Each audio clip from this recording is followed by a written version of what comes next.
গত 2 দিন যাবৎ ক্রিকেট পাড়ার মূল আলোচ্য বিষয় ছিল রাজশাহীর খেলোয়াড়েরা, কারণ তারা টাকা ছাড়াই খেলেছে 6টি ম্যাচ। হয়তো বোঝাই যাচ্ছে ঢাকার ম্যাচে মানসিকভাবেই দুর্বল ছিল এই দুর্বার রাজশাহী। তবে পকেটে টাকা না থাকলে হয়তো আপনার মাথায় সেই চিন্তাই আসবে যে চিন্তা জনপ্রিয় নায়ক ডিপজল তার অভিনীত ছবিতে বলেছেন যে মাথা আমার নষ্ট, টাকা লাগবে 800। তবে 800 টাকায় কি খুশি হতো দুর্বার রাজশাহীর খেলোয়াড়েরা? যেখানে একটি টাকাও পায়নি সেখানে হয়তো 800 টাকাও অনেক।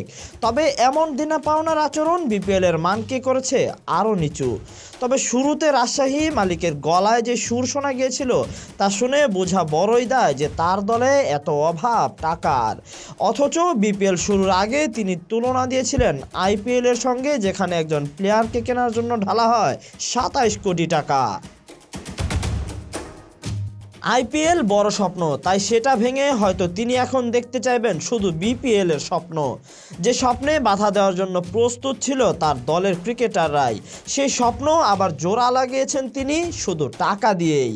2 দিন আগে যেখানে প্র্যাকটিস করেনি রাজশাহীর প্লেয়াররা টাকার জন্য, সেখানে আজ চট্টগ্রামের মাটিতে টাকা পাওয়ার পর জ্বলে উঠেছে বিজয়ের নেতৃত্বে থাকা রাজশাহী।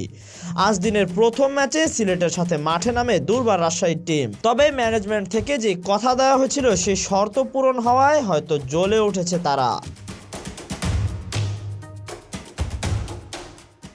বিজয়রা দিনটা শুরু থেকেই নিজেদের করেই রেখেছে।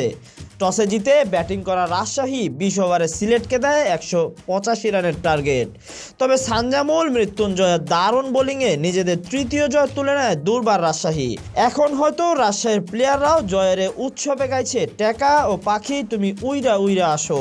তবে এই টাকার জোর দুর্বার রাজশাহীকে কতটা সবল করে তোলে সেটাই দেখার অপেক্ষায় ক্রিকেট প্রেমীরা। Tahsin Ahmed, BD archive.